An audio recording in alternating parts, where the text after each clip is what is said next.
ইসলাম বিশ্বের তিনটি মহান একেশ্বরবাদী ধর্মের মধ্যে সবচেয়ে নতুন এবং আজ এটি বিশ্বের দ্বিতীয় বৃহত্তম ধর্ম, যার ১.৫ বিলিয়নেরও বেশি অনুসারী রয়েছে। এটি সপ্তম শতাব্দীতে আরবে মুহাম্মদ দ্বারা প্রচারিত হয়েছিল। ইসলাম শব্দটির অর্থ আরবিতে আত্মসমর্পণ। এক্ষেত্রে একমাত্র আল্লাহর কাছে আত্মসমর্পণ।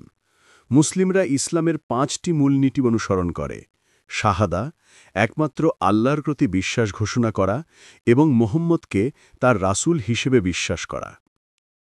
সালাত, দিনে ৫ বার নামাজ পড়া। জাকাত, অভাবীদের দান করা।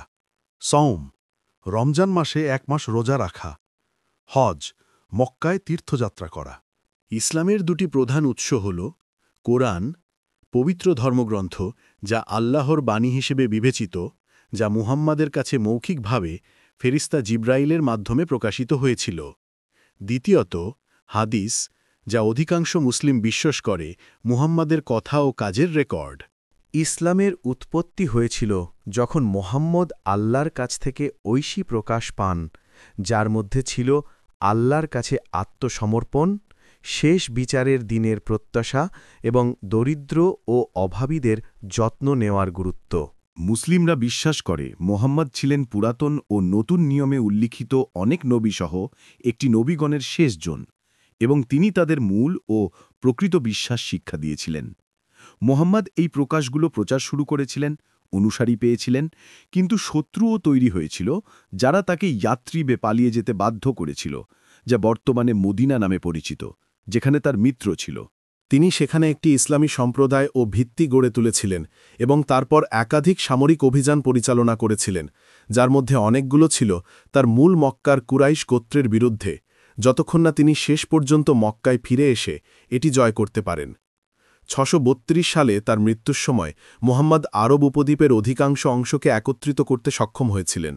পরবর্তী খলিফাদের অধীনে ইসলামের বিস্তারের ভিত্তি স্থাপন করেছিলেন, যারা যুদ্ধ ও বাণিজ্যের মাধ্যমে দ্রুত ইসলাম ছড়িয়ে দিয়েছিল।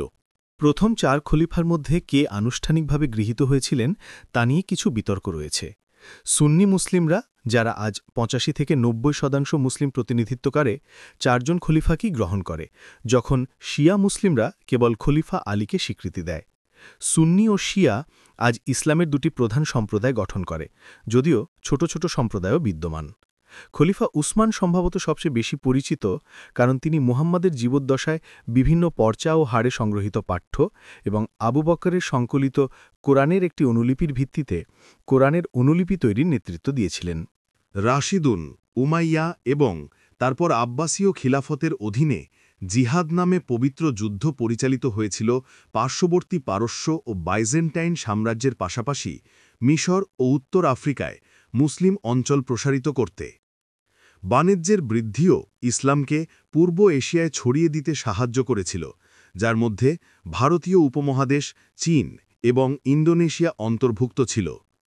উত্তর আফ্রিকা থেকে খ্রিস্টান নেতা জুলিয়ান মুসলিমদের স্পেন আক্রমণের জন্য আমন্ত্রণ জানিয়েছিলেন, যিনি ভিসিকত নেতা রড্রিককে পরাধীন করতে সাহায্য চেয়েছিলেন। তারা সহজেই ইবেলিয়ান উপদ্বীপ জয় করেছিল। এর খণ্ডিত প্রকৃতি এবং তাদের উদার আত্মসমর্পণ শর্ত, যেমন কম করের কারণে, তারা স্পেনে একটি উপস্থিতি প্রতিষ্ঠা করেছিল যা প্রায় ৮ শতাব্দী স্থায়ী হয়েছিল এবং কিছু সময়ের জন্য মুসলিম, খ্রিস্টান ও ইহুদিদের মধ্যে সাহিত্য, শিক্ষা, সংস্কৃতি এবং শান্তির স্বর্ণযুগ সৃষ্টি করেছিল।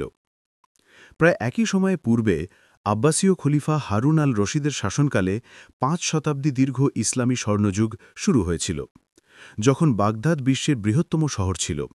ইবেরিয়ান উপদ্বীপ থেকে ভারতীয় উপমহাদেশ পর্যন্ত মুসলিম শাসন বিশ্বের প্রাচীন শাস্ত্রীয় জ্ঞানকে আরবিতে সংগ্রহ ও অনুবাদ করেছিল এবং অনেক ইসলামী বহুমুখী পণ্ডিত, জ্যোতির্বিজ্ঞানী, গণিতজ্ঞ, চিকিৎসক এবং দার্শনিকের উত্থান ঘটিয়েছিল। একাদশ শতাব্দীতে মধ্যপ্রাচ্যে সেলজুক তুর্কিরাও ক্ষমতায় উঠেছিল এবং জেরুজালেম সহ বিশাল অঞ্চল জয় করেছিল। তাদের পবিত্র শহরের ওপর কঠোর নিয়ন্ত্রণ ছিল ক্রুসেডের একটি কারণ, যা মুসলিম ও ক্যাথলিকদের মধ্যে প্রায় ২০০ বছর ধরে চলা পবিত্র যুদ্ধের একটি সিরিজ। এই যুদ্ধগুলো শেষ পর্যন্ত মধ্যপ্রাচ্যে মুসলিম বিজয়ের মাধ্যমে শেষ হয়েছিল। বিখ্যাত নেতা সালাহুদ্দিন তৃতীয় ক্রুসেডের সময় মুসলিমদের নেতৃত্ব দিয়েছিলেন। তিনি মিশরে আইয়ুবীয় রাজবংশ প্রতিষ্ঠা করেছিলেন, এটিকে একটি সুন্নি রাজনৈতিক ও সামরিক শক্তিতে রূপান্তরিত করেছিলেন। ত্রয়োদশ শতাব্দীতে মঙ্গল আক্রমণের কারণে ইসলামের শক্তি দুর্বল হয়েছিল। মঙ্গলরা আব্বাসীয় রাজধানী বাগদাদ লুণ্ঠন করেছিল, যা ইসলামী স্বর্ণযুগের সমাপ্তি চিহ্নিত করেছিল। যদিও মুসলিমরা পরে আইন জালুতের যুদ্ধে তাদের অগ্রগতি রোধ করতে সক্ষম হয়েছিল। অন্যান্য কারণের মধ্যে ছিল মধ্য এশিয়া থেকে তৈমুরের আক্রমণ এবং ব্ল্যাক ডেথের কারণে জনসংখ্যার ক্ষতি। যদিও এগুলো আইয়ুবীয় ও সেলজুকদের মতো ঐতিহ্যবাহী ইসলামী শক্তিগুলো ধ্বংস করেছিল, তারা তৈমুরীয় রেনেসা, মালি সাম্রাজ্য এবং বাংলা সুলতানি রাজ্যের উত্থানের পথ প্রশস্ত করেছিল, যারা প্রধান অর্থনৈতিক শক্তি ছিল। 1200-এর দশকে ওসমানীয় তুর্কি নামে পরিচিত আরেকটি মুসলিম তুর্কি গোষ্ঠী খুব শক্তিশালী হয়েছিল এবং ওসমানীয় সাম্রাজ্য প্রতিষ্ঠা করেছিল।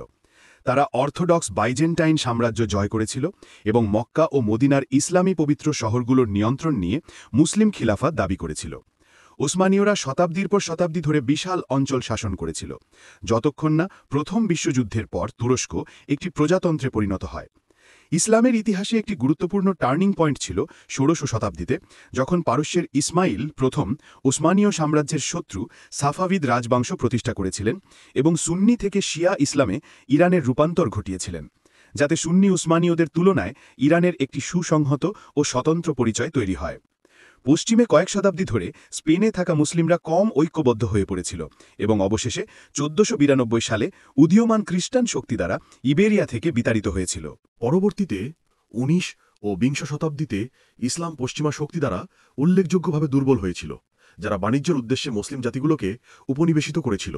গত শতাব্দীতে মুসলিম বিশ্বকে গঠনকারী গুরুত্বপূর্ণ ঘটনাগুলোর মধ্যে ছিল ওসমানীয় সাম্রাজ্যের পতন, মক্কা ও মদিনার পবিত্র মুসলিম শহরগুলোর আবাসস্থল সৌদি আরব সহ আরব উপসাগরীয় রাষ্ট্রগুলোর সৃষ্টি, ব্রিটিশ ভারতের ভাগাভাগি, ভারত ও মুসলিম সংখ্যাগরিষ্ঠ পাকিস্তানে তাদের স্বাধীনতার আগে মধ্যপ্রাচ্যে ইহুদি রাষ্ট্র ইসরায়েলের প্রতিষ্ঠা এবং এর ফলে আরব ইসরায়েলি সংঘর্ষ, ইরানের ইসলামী বিপ্লব এবং বিশ্বজুড়ে অনেক মুসলিম জাতি পশ্চিমা শক্তি থেকে স্বাধীনতা পুনরুদ্ধারের লড়াই।